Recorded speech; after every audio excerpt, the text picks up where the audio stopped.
Hello viewers, இன்னைக்கு பௌர்ணமி, முழு நிலவு நாள். அதுவும் இல்லாமல் ரொம்பவே ஸ்பெஷலான ஐப்பசி பௌர்ணமி. இந்த பௌர்ணமியில் எல்லா சிவ ஆலயங்கள்லேயும் சிவனுக்கு அன்னத்தால் அலங்காரம் பண்ணியிருப்பாங்க. இந்த ஐப்பசி மாதம் பௌர்ணமி அப்போ மட்டும் ஏன் அன்ன அபிஷேகம் நடக்குது அப்படின்னு பார்த்தீங்கன்னா, சிவபெருமான் பிரம்மாவோட கர்வத்தை அடுக்கிறதுக்காக பிரம்மாவோட ஒரு தலையை கொய்துறாரு. அந்த தலை சிவபெருமானோட கையில் ஒட்டிக்குது. அதனால் சிவபெருமானுக்கு பிரம்மகத்தி தோஷம் ஏற்படுது. இந்த பிரம்மகத்தி தோஷம் ஏற்பட்டதுனால சிவபெருமான் பித்து பிடிச்ச மாதிரி இருந்திருக்காரு. கையில் இருந்த கபாலமே பிச்சை பாத்திரமாக மாறுது. யார் இடுற அன்னத்தால் இந்த கபாலம் நிறையுதோ அப்போ தான் பிரம்மாவோட தலை சிவபெருமானோட கையை விட்டு விலகும். அப்படிங்கிற விதியால் நிறைய இடத்துல அலைஞ்சிட்டு கடைசியாக காசிக்கு போகிறாரு.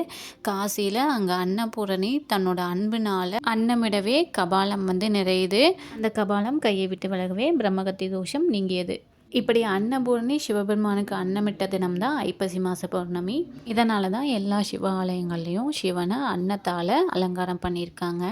அது மட்டும் இல்லாமல் எல்லா உயிர்களுக்கும் அன்னம் கிடைக்கணும் அப்படிங்கிறதுக்காகவும் இந்த செய்கிறாங்க. அது மட்டும் இல்லாமல் இந்த ஐப்பசி மாத பௌர்ணமி அன்னைக்கு தான் சந்திரனும் தன்னோட சாபம் நீங்கி முழு நிலவாக காட்சியளித்தார்.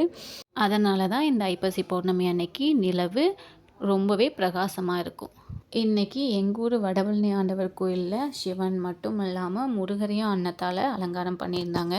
இன்றைக்கி இவரை பார்க்கும்போது இந்த சுப்பையன் போல் ஒரு அற்புத தெய்வத்தை சொல்ல மொழியும் உண்டோ, வெள்ளி முகம் பன்னீர் என்றையும் கண்ட பின் வேறொரு சொர்க்கம் உண்டோ, அவ்வளோ அழகாக இருந்தார். இத்தனை வருஷமாக நீங்கள் ஐப்பசி பௌர்ணமி அன்னைக்கு சிவபெருமான் கோயிலுக்கு போகாமல் இருந்தீங்கன்னா இனிமேல் போய் பாருங்கள். இன்றைக்கி யாராவது சிவன் கோயிலுக்கு போயிருந்தீங்க அப்படின்னா மறக்காமல் கமெண்ட் பண்ணுங்கள். இந்த வீடியோ உங்களுக்கு பிடிச்சிருந்தா லைக் அண்ட் ஷேர் பண்ணுங்கள். மறக்காமல் சப்ஸ்கிரைப் பண்ணிடுங்க. நெக்ஸ்ட் வீடியோவில் பார்க்கலாம். டடா.